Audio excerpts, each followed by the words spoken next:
Shalom, salam berkat dari kami untuk pendengar sekalian. Saat ini pendengar akan diberkati dengan program Hari Ini Harinya Tuhan bagian yang ke-8.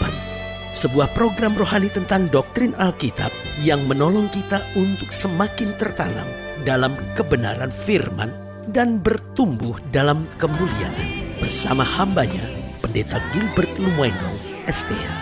Banyak orang merasa doktrin Alkitab sebagai sesuatu yang membingungkan. Tetapi tahukah saudara bahwa doktrin Alkitab intinya adalah memahami Alkitab dengan benar, dengan pemahaman yang sistematis, sehingga kita terus dapat tertanam di dalam kebenaran firman, sehingga kita terus bertumbuh di dalam kemuliaan Allah.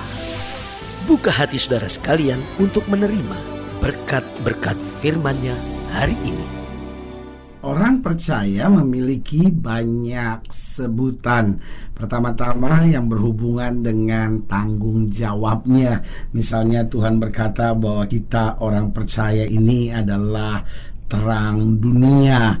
Lalu juga ditekankan bahwa kita orang percaya ini sebagai garam dunia. Setelah kita ditebus, setelah kita diselamatkan oleh Kristus, maka kita disebut yang pertama sebagai terang dunia, sebagai garam dunia, dan juga sebagai surat Kristus yang terbuka. Lalu yang kedua juga berhubungan dengan status kita. Misalnya kita disebut sebagai mempelai Kristus. Lalu kita juga disebut sebagai bangsa pilihan. Kita juga disebut sebagai umat yang kudus, bahkan sebagai umat kesayangan, umat tebusan Tuhan. Ini yang berhubungan dengan status kita. Jadi ada yang berhubungan dengan tanggung jawab, ada yang berhubungan juga dengan status kita, tetapi juga ada yang berhubungan dengan kasih-Nya yang dahsyat. Alkitab menyebut kita sebagai harta kesayangan Tuhan. Lalu juga Alkitab berkata kita sebagai biji matanya Tuhan. Berarti dari sini kita harus mengimani bahwa keberadaan orang percaya itu penting bagi Tuhan. Ada banyak orang yang berkata bahwa ya pendeta, saya kan begini-begini saja, saya kan orang biasa, orang berdosa yang punya banyak kelemahan dan kekurangan. Loh saudara yang kasih dalam Tuhan, tidakkah kita sadar bahwa darah Kristus telah menebus kita? Kita bukan lagi orang berdosa, kita bukan lagi hamba dunia ini, kita bukan lagi hamba kegelapan, tetapi kita telah dipanggil keluar dari dosa, kita telah dipanggil keluar dari kelemahan, kita telah dipanggil keluar dari segala keterbatasan kita untuk masuk dalam kemuliaan yang kekal. Sehingga Kristus dengan tegas berkata, apa yang aku kerjakan dapat juga kamu lakukan, bahkan lebih besar lagi. Karena dalam Alkitab sudah ditegaskan, kalau Roh Kudus turun ke atas kamu akan menerima kuasa. Berarti di dalam Kristus kita bukan orang-orang biasa, kita orang luar biasa karena kasih-Nya, karena anugerah-Nya, karena segala kebaikan-Nya bagi kita. Haleluya. Selamat datang dalam program kita hari ini, Harinya Tuhan, sebuah program rohani yang kembali mengingatkan kepada kita betapa pentingnya kita menjadikan firman Tuhan sebagai dasar keseharian hidup kita. Karena selama kita menjadikan firman Tuhan sebagai dasar keseharian hidup kita, langkah-langkah ke depan kita penuh dengan kepastian, kemenangan, berkat, mujizat, dan perkara-perkara yang besar. Haleluya. Dan di dalam program ini kita sedang membahas biji matanya. Nah, tadi sudah saya tekankan bahwa berhubungan dengan kasih-Nya yang dahsyat, Kristus menyatakan kita bukan hanya sebagai harta kesayangannya, tetapi sebagai biji matanya. Haleluya. Nah, saudara yang kasih dalam Tuhan, dalam pembahasan kita tentang biji matanya ini, kita mau sama-sama lihat dari Sakaria pasal 2. Sakaria pasal 2 ayat 6 sampai ayatnya yang ke-13. Saya beri kesempatan untuk setiap pendengar sekalian, ambil Alkitab saudara dan kita pelajari bersama-sama, mungkin juga catatan dan alat tulis, sehingga masing-masing kita dapat menerima pelajaran-pelajaran indah untuk kekuatan kita dalam melangkah bersama dengan Kristus. Sakaria pasal 2 ayat yang ke-6 sampai 13, demikian firman Tuhan. Ayo, larilah dari tanah utara, Demikianlah firman Tuhan. Sebab ke arah keempat mata angin aku telah menyerahkan kamu. Demikianlah firman Tuhan. Ayo, luputkanlah dirimu ke Sion, hai penduduk Babel. Sebab beginilah firman Tuhan semesta alam yang dalam kemuliaannya telah mengutus aku mengenai bangsa-bangsa yang telah menjarah kamu. Sebab siapa yang menjamah kamu berarti menjamah biji matanya. Oh, Alkitab dengan tegas berkata kepada umatnya bahwa siapa yang menjamah kamu berarti menjamah biji matanya. Sesungguhnya aku akan menggerakkan tanganku terhadap mereka, dan mereka akan menjadi jarahan bagi orang-orang yang tadinya takluk kepada mereka. Maka kamu akan mengetahui bahwa Tuhan semesta alam yang mengutus aku. Bersorak-sorailah dan bersukarialah, hai putri Sion, sebab sesungguhnya aku datang dan diam di tengah-tengahmu. Demikian firman Tuhan. Dan banyak bangsa akan menggabungkan diri kepada Tuhan pada waktu itu dan akan menjadi umatku, dan aku akan diam di tengah-tengahmu. Maka engkau akan mengetahui bahwa Tuhan semesta alam yang mengutus aku kepadamu. Dan Tuhan akan mengambil Yehuda sebagai miliknya di tanah yang kudus, dan ia akan memilih Yerusalem pula. Berdiam dirilah, hai segala makhluk di hadapan Tuhan, sebab ia telah bangkit dari tempat kediaman yang kudus. Alkitab mengajarkan kepada kita ada masa yang tidak menyenangkan bagi orang percaya, melewati tantangan, melewati proses, melewati pendidikan Tuhan.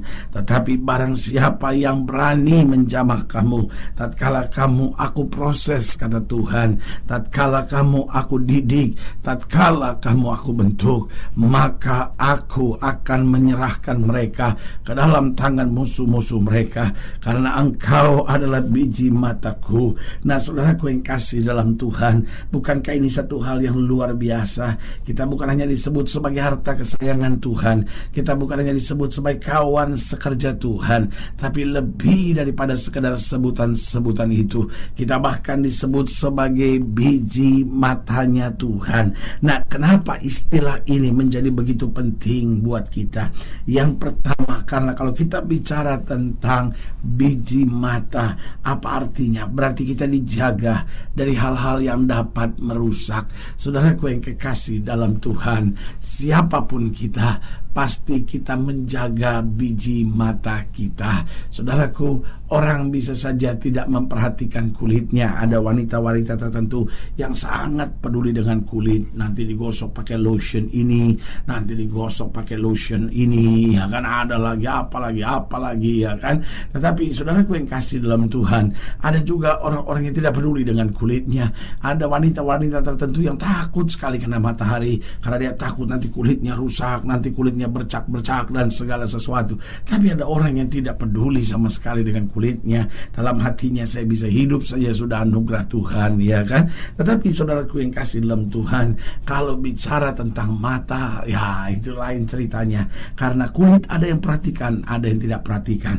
Ada lagi yang perhatikan kuku. Aduh, kukunya diperhatikan, digosok sana, digosok sini, dibawa ke salon kukunya, diurusin, ya kan. Ada lagi yang perhatikan rambutnya, ya kan. Tapi ada juga yang masa bodoh sama kukunya, pokoknya panjang potong, ya kan. Ada juga yang nggak peduli sama rambutnya, panjang potong, ya kan. Nah, saudaraku yang kasih dalam Tuhan, tapi siapapun orang itu, pasti dia akan menjaga matanya dari hal-hal yang merusak. Kenapa?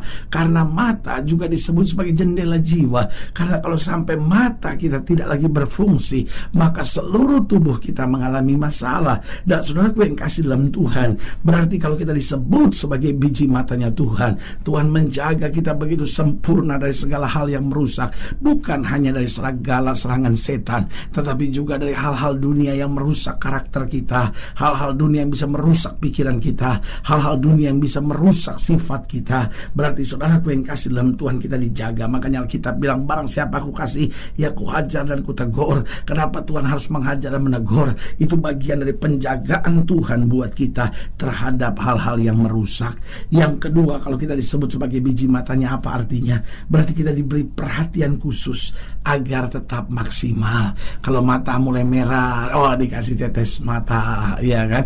Sebagian kita berkata, mesti banyak makan wortel supaya apa? Supaya mata tetap maksimal. Dan kalau mulai mata kurang bagus sedikit, langsung ditaruh kacamata, ya kan? Kalau terlalu terang dikasih kacamata gelap, ya kan? Kalau mulai kemampuannya sudah plus atau minus, ya kan? Lalu mulai pakai kacamata tertentu, ya kan? Tujuannya sederhana, agar tetap maksimal. Nah, begitupun kita, Tuhan mau hidup kita maksimal, supaya hidup kita jadi berkat, hidup kita boleh meneladani Kristus, hidup kita boleh hidup sesuai dengan firman, sehingga apa yang tidak pernah kita pikirkan, itu yang Tuhan sediakan. Yang ketiga, kalau kita disebut sebagai biji matanya Tuhan, apa artinya? Berarti kita tidak akan dipaksa bekerja tanpa istirahat yang cukup. Saudaraku yang kasih dalam Tuhan, ada saatnya ketika manusia lelah, matanya dipejamkan. Kenapa? Memberi istirahat. Makanya Tuhan juga memberikan hukum Sabat. Hukum Sabat bukan soal pertanyaan apa nama harinya, tapi hukum Sabat juga apa yang dikerjakan di hari itu. Artinya kita harus beristirahat, karena orang yang istirahat biasanya tenang. Ada banyak suami istri kurang istirahat, sehingga apa yang terjadi? Saling mudah tersinggung, saling marah, saling bentak, saling maki. Kenapa? Kurang istirahat. Ada banyak orang gak bisa bersyukur. Kenapa? Karena tegang dengan hidupnya, kurang istirahat. Tetapi waktu kita belajar beristirahat, menyerahkan semuanya kepada Tuhan, Tuhan yang akan menyempurnakan langkah-langkah kita.